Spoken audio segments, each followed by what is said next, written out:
Welcome. This is the Photo Op Podcast, the podcast where we talk about all things photo and video. I'm Ben Lucas. And I'm Stuart Marlantis. And this is the Photo Opinion Podcast, where we talk about all things photo and video.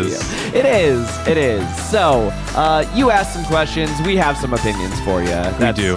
Boy, do we have opinions. That's what podcasting is all about. That is, I mean, where's the lie? So today we're answering some listener questions for you. We have 5 questions. We actually had a very good question number 6, that is going to be its own video on my YouTube channel. So podcast listeners, you're unfortunately gonna miss out on that one because the question is very visual in nature. But yeah, that'll be coming to you sometime Only in so the next much week. Can be communicated over audio. Only so much can be over audio. So that one we're gonna be talking about tabletop mounts and stands and tiny tripods and things you can attach camera things to. So if you're interested in that, go check out the YouTube channel. And yeah, but for now, rapid fire. Let's do some rapid fire listener questions. So we have 5 listener questions today that we're going to try and answer as quickly as humanly possible, so that you can move on and enjoy taking some photos. Hopefully. If you're not enjoying it, what's the point? I mean, yeah, that's true too. All right, so what's our first listener question? Our first listener question is, when do you stop hating the majority of pictures you take? That's the fun part. You don't. Hey, next question. No, I'm kidding. Yeah, Welcome to the club. I mean, kind of. We've talked about this so many times before.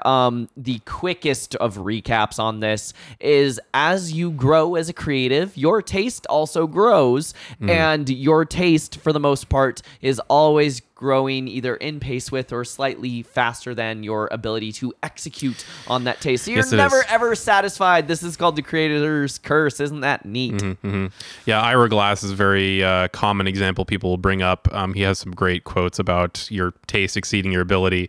But yeah, I'm very upfront that I hate pretty much everything that I make immediately after it's done, sometimes before it's done, so it never gets actually finished, which is great stuff. So but I'm a narcissist. I understand I understand the struggle.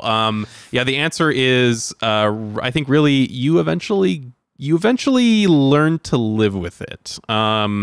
You may be at the point where you're earlier, not knowing exactly where this person is in their photographic career. You may be at an early point, in which case it seems like the mountain to climb to get better is like beyond what you're capable of doing, which is not the case. You are definitely capable of climbing that mountain.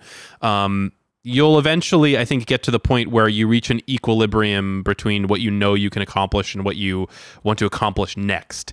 And then it becomes less of a, pity party and more like I know I can do this next thing slightly better than the previous one. Practice. And then it becomes exciting because you're like, my skills continue to build and I can continue to chase more and more and more interesting things. And then it's less about the current thing that I'm doing is bad and more about, but look at how much better it was than the previous one. That's how I would look at it. I actually have 2 quick examples. So the first example is, you were talking about how you kind of feel like you're never going to be able to climb that hill. So learn as much as you humanly can. There was once upon a time, I thought photo composites were super neat, and I had no idea how to do them. I considered myself pretty good at Photoshop, but I looked at the good stuff and I'm like, oh man, that's way beyond my ability. And then I saw a video breakdown of how they did that. I'm like, oh, that's all actually super easy, and I know how to do each of those steps. You just have to keep going. You have to keep pushing yourself, and you have to have the patience to execute on this very long order of operations instead of calling it quits. But that's a great point. It's an order of operations. Like a lot of this stuff is not do some singular thing in an instant. It's like looks as a project, it looks very, very complicated and like impossible to do. But if you break it down into smaller and smaller pieces, you can accomplish each of those pieces. Each step and build is easy. Toward a goal. You just have to keep working towards it. So it's more keeping on the path, working towards the end, than it is each individual step. So as soon as I watched that workshop, I realized, oh, not only can I climb this hill, I'm already 3/4 of the way up the hill. I am so much farther along on this than I thought I did. And then I made an amazing photo composite, and that photo composite I think only used like 6 or 7 photos. And now I do photo composites that use hundreds of photos. So you push yourself, and stuff keeps getting better. The second little story of like when do you kind of stop hating stuff? Every single wedding I do, at the end of the day, I always, even if it was the most amazing wedding, I have this tiny little twinge of some part of the day that I wish I could have done better. Whether it was I ran out of time to get a good ring shot, or whether it was I'm looking and the couple's portraits, they're not as creative as I would have liked. But I have to kind of detach myself and take a step back and go, wait a second. I have such amazingly high standards for myself, but I have exceeded everything the client has asked me to do. These are good. These, I'm not saying like, yeah, rest on your laurels and it's fine. Don't worry about it. You don't improve if you think everything that you do is flawless. Yeah. What if you hit that point, you are stagnant. Yep. And you're not going anywhere. So the bad news is you will never stop hating it. The good news is that drives you to be better. Healthy equilibrium, Yay. ideally. What's our next question? Good luck. Next question is, I missed an important shot at a paid gig. What do? What do? Oh, rough. Well, the only time that I can think of that I missed a shot, it was at a wedding, and I made a joke with the couple. I'm like, hey, guys, did I fall asleep and miss your first kiss? And then they just kind of looked at each other and had this moment of, oh no, we forgot to do a first kiss. It was a 2-hour Catholic ceremony, and the priest just forgot to do that part. They're like, that never happened. I'm like, whew, because I was sweating bullets.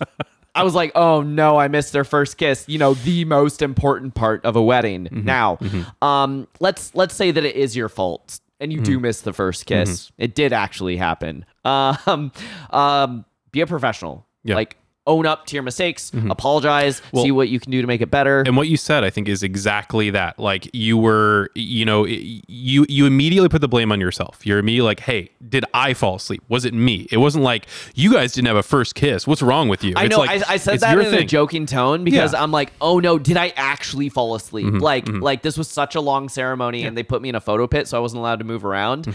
And my brain started doing this thing where it was overactive and then underactive. And I started just like, what? Yeah. But like, you immediately started to own up to it is the point. It's not, you're not blaming external factors when it was obviously you. Like, you are the professional, so you know all of the intricacies of what's going on. However, people can smell bullshit pretty well. Like, if it's on you, you should probably own up sooner rather than later. Don't make mistakes. Yeah. Don't wait and see if they notice. Type thing. Because they probably will. They probably will. Yeah. So own up to your mistake. See if there's anything you can do to fix it with the client. If it was like a corporate event and you missed something important and that's the reason they hired you, you blew it.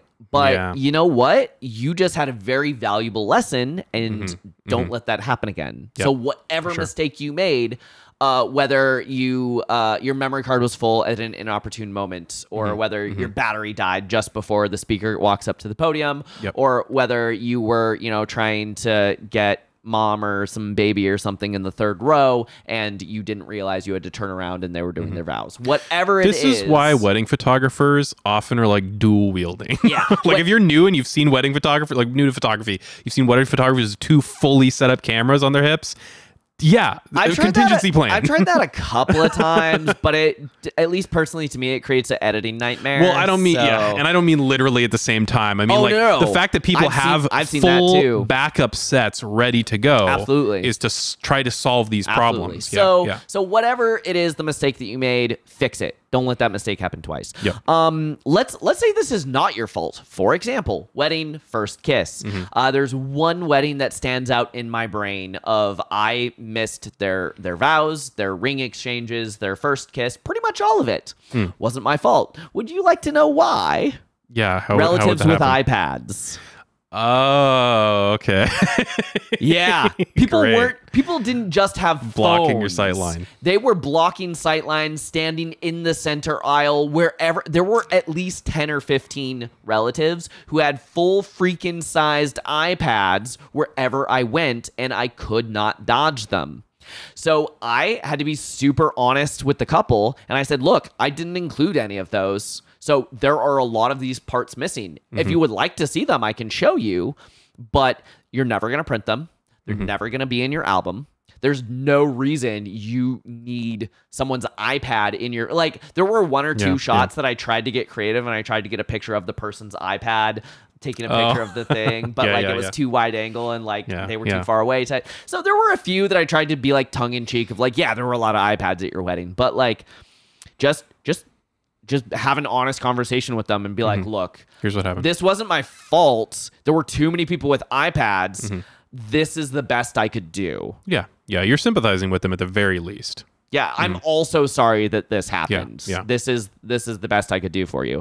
And if they're still mad at you, fall back to my previous answer. Stop shooting pictures with iPads and video, please. Well, there's that. But if you always look ridiculous, period. But if the client is still mad at you, fall back to our previous answer. Be a professional. Tell them like what can I do to make this up for you? And just know that, sometimes you use a client and you can use that as a learning tool. You can say, hey, client, here are all the pictures of all the people with iPads that ruin these shots. Here are the people that you should light on fire. but even as a learning tool, like never invite these people to your home ever again. but if that one's not my fault, the learning lesson for me is now when I talk to future couples, I can tell them while they're signing the contract. One of the writers in my contract says, if there's something that your venue doesn't allow me to do, then I'm not going to be held liable. For instance, if your venue doesn't allow me to use flash in the sanctuary, if your venue says you're not allowed to go up to whatever, up to the front type thing. So it does have a writer in my contract that protects me legally for kind of missing or not getting the optimum shots for some of these moments. If the venue says you're not allowed to, I say, okay, of course, I'll do that.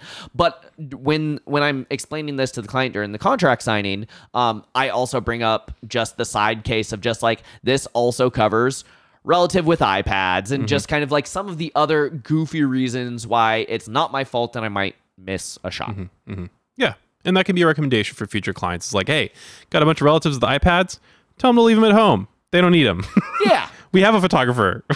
We don't need you to do this. And yeah, I've even done some unplugged weddings where they're like almost overly stern, and the officiant's just like, hey, no one, nothing, anything. And from the back of the room, I'm just kind of like, as long as none of you are in the center aisle, I'm cool. Just like stay in your seat, please. That's reasonable. Yeah, there you go. That was a very long answer for a very simple question, but it is tough. We feel for you, but yeah, take it as a learning opportunity. Sure. Question number 3. Number 3, I'm 15. How do I start and become better as a very young photographer? Ooh. Practice. Yeah. Get better. Yeah. Get good. And I wouldn't even call that very young. Like, I think that it's great that you're starting at this point, but I remember like you're freshman in high school or something. I never held a camera until college. That's young for me. I remember doing photo classes in, definitely at least in early high school, if not middle school. So don't clown on yourself too much. Like it's cool. Like anybody can start being a photographer at any age. Not a big deal. I've got 2 pieces of advice for you. All right. Advice number 1, learn your tool. Yes. Read the manual. Yeah. RTFM. I mean, kind of. Read the flippin' manual. So learn your tool. Know what the buttons do. Know what aperture does. Know what shutter speed. Like learn what is a white balance. Like know all of these things. That step number 1 is literally just knowing what can it do. Also listen to our entire back catalog. Yeah, there's that. That'll help. To kind of advance you past that, knowing what the tool does is one thing. Knowing how to apply that to your photo is something entirely different. But you have to know the tool before you can apply it. So learn your tools. And to some degree, learning how to apply those things is just going to be through practice. Like you just need to put yourself in many different situations. Yeah, and learn absolutely. how your camera reacts to those situations. My second piece of advice is give yourself some kind of an assignment, and give yourself the grace and latitude to fail spectacularly. Yeah, this is a great time to fail. Theoretically, nobody's paying you right now, so failures are learning opportunities. You don't have to explain to a client how things went poorly. All good. This is an episode of a podcast that we've wanted to do for a while and have never mentioned it. But once upon a time, I did an underwater shoot with Stuart and Stuart's now wife, and it went spectacularly horribly. Yeah. Not a single image was usable that day. We learned a lot. It was fun though. It was fun. There was a whole peanut gallery kind of watching us from the pool side. It was bad. Like we learned 5 or 6 lessons that were just like, okay, next time fix this. We need to reattempt. We just messed up so much. And I have all the gear to reattempt it properly now. We need to reattempt. We just need to. But I think the point of that is the most spectacular failure I've ever had. Most of my other assignments, it might not live up to my expectation, and I just figure out how to make it better, and I keep practicing and keep trying.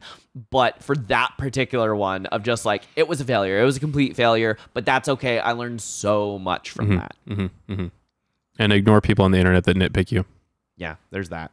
There is that.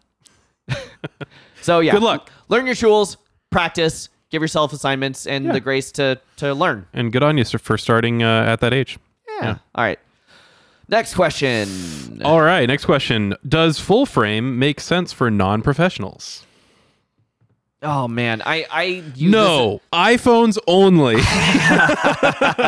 I use this analogy so often. Are you a person who needs a truck or a person who needs a smart car? Like, I don't know what you do. Non-professionals, please buy full frame cameras more frequently so the price decreases, and then I can buy them cheaper. Please. Hey, I like that. That's a good piece of advice there. I mean, there's a lot of really small kind of nitpicky reason, like ISO performance and depth of field, and like there were a lot of these other things that were kind of in this person's question. We don't care about any of that garbage. Are you shooting like landscape or real estate where you need the full uncropped like field of view? No? All right, well then do whatever matches your style and your wallet. Yeah. Ta-da! Answered. Classic. We've covered this before, but a classic answer to this is basically the gear acquisition syndrome answer, which is, does it provide you a capability that you actually need that you currently don't have with your gear as it is? It's true. And you really need that? Okay, maybe it's worth it. If not, practice more. I don't know. Do something else. Yeah. It's going full frame is not going to make your composition better. No. So. Or will it? It won't. It won't. I'm putting my foot down. Oh, last episode we talked. We recorded it, but they're posting out of order. Next episode. Oh, so this is a preview. We talked about things that make us argue with people on the internet. If someone says get a full frame camera that'll make you better, I will absolutely jump in and tell them that person is wrong. You're ruining the illusion. Oh, of continuity? Yes. Deal with it. Deal with it. All right. Last listener question for today. Last listener question is very simple, but also very complex. What makes a great photo? Well, we're going to talk about this for the next half hour.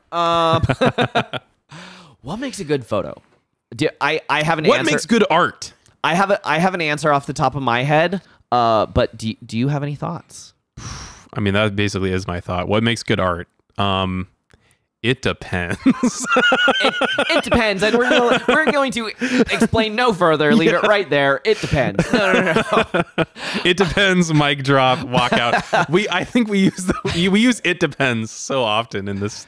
Show. Man. No, what makes a good photo? I have two answers. There is the art answer and there is the commercial answer. The art answer is a good photo is something that makes you feel something. Yeah, I was gonna say, does it elicit an emotion? Yeah. So, a beautiful sunset could make you feel happy or relaxed. Good photojournalism could make you angry or inflamed and entice you to start petitioning your local representative for change on whatever the object is. It makes you care. It makes you feel. It could be something that if it makes you sad or melancholy or whatever the emotion is, it makes you feel something. The worst photo is a photo that you just go, meh. Wait, does that mean that like HDR puke photos are actual art because they make me disgusted? Because they make you angry? Yeah, angry and disgusted. I think we need to put a little asterisk on my answer. No, those are objectively bad. No, but like photojournalism, that type of anger, not just something of this is genuinely a bad photo. Of like, make me feel something. The opposite of love is not hate. The opposite of love is apathy. If I do not care about your photo at all, it's a bad photo. So that's what makes a good photo. We could talk about color and depth of field and subject and eye movement, and there are so many things we could talk about, but the short answer is doesn't make you feel something. Yeah. And like I like that, but that's also a hard one for me because like some of the most, like expensive prints ever sold or photos ever sold or like I can't remember the name of it, but there's a classic one of it's like just grass and like a canal and there's like nothing behind it. It's like super plain. I can't remember. Somebody listening to this is gonna be like, it's this. How do you not remember? But it's a really famous, super bland photo. It was one of the most expensive, maybe still the most expensive sold ever, like $200 million or something. And I look at it and I'm like, I don't care about this at all. Like this is the most bland, but the boring person who paid $1 bajillion for it.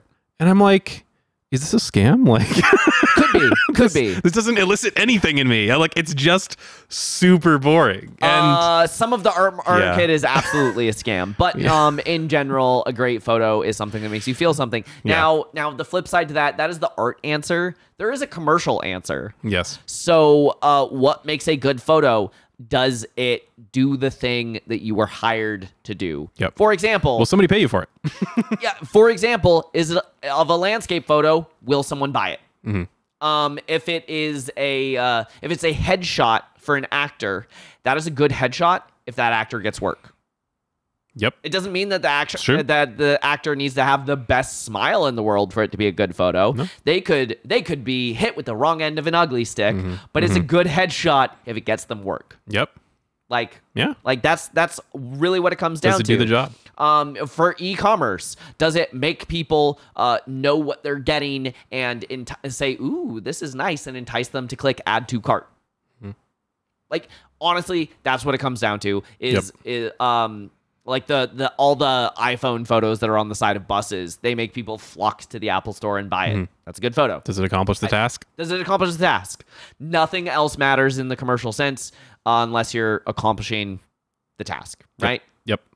And if your task is not buy, even if it's like PR or marketing or something, does it make people look at your thing and go, "Oh yeah, I like that. I like them as a company." Of like, "Oh yeah, okay, I see what they're doing. Cool." Yeah. The next time I think about whatever, I'm going to think about that eco-sustainable ad campaign and buy this brand instead. Like, brands want you to personally identify them, and they want you to think that buying their stuff like somehow reflects on you as a person. Yeah. That also makes you feel something. Yep. So maybe it's there you art. go. Maybe ads are art. Could be. Hey, we could talk about that. That's interesting. Anyway, what makes a good photo in a commercial sense? Does it do the thing it's intended for? But as an art sense, does it make you feel something? Yeah, I think that's a decent way to wrap up this episode. I think so. So we have a few more fun things coming for you down the pipeline. And if you want to hear this, if you want to ask us any questions, please send in those questions. So 2 different ways. You can email us at hello@photo-op.show. or you can leave a comment in the YouTube video for this episode. You can also join our Patreon, patreon.com/nomcreative. Right now it's just a $1 tip jar, but that helps us keep the mics on, keep the lights on. So we can pretty much guarantee we'll respond to your question if it's on Patreon. Yeah, absolutely. You're putting money behind it? 100%. We're on that. We will. No, we love listener questions. If you can't donate, it's fine, but just saying. Donations are great, but yeah. We'll absolutely answer your question. So please send in those questions. Let us know what you want to hear. And when after the next batch of episodes that we just did come out, we will get to your listener questions. So thank you so much, and we will see you next time. See you next time. If you have questions or ideas for future episodes, you can email us at hello@photo-op.show. Watch us on Ben's YouTube channel at NomCreative. As in Om Nom Nom. Share this with a friend, and you can listen to Photo Op anywhere podcasts are sold. Or download it. 'Cause it's free.